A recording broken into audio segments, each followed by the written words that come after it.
సారసనా తే నయనే తావేవ కరౌ సయేవ కృతకృత్యః యాయేయౌ యో భర్గం వదతీక్షేతే సదార్చత స్మరతి. ఏ నాలుక ఎల్లవేళలా ఈశ్వరనామం ఉచ్చరించుతున్నదో, ఏ కన్నులు శివుని చూచుచుండునో, ఏ చేతులు శివుని పూజించుచుండునో అది ఏ నాలుక, అవి ఏ కన్నులు, అవి ఏ చేతులు. ఎవరు శివుని తలుచుచుండునో అట్టివాడే కృతకృత్యుడు, తక్కినవి వ్యర్థములే.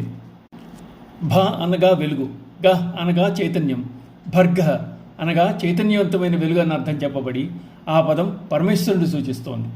ఇంద్రియాలు వేటికి నిర్దేశించిన పని అవి చేయకపోతే అవి నిరర్థకములు, భగవత్కార్యములు కైంకర్యము కాకపోతే అవి వ్యర్థములు, భగవత్ సేవయే వాటి పరమార్థం.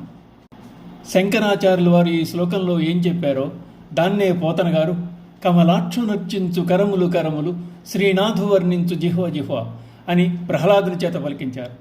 ఆ విధంగా శంకరులు చెప్పిన భావాన్ని పోతన స్వీకరించి కవితాలోకానికే ఆదర్శమయ్యారు. అందుచేత జిహ్వాదులు పరమేశ్వరాయత్తమొకటి చేతనే సాఫల్యము చెందుతున్నవన్న అభిప్రాయాన్ని వ్యక్తం చేసిన శంకరులు సర్వేంద్రియాలు భర్గుని సేవేందు తరించాలని అంటున్నారు. ఓం నమః శివాయ.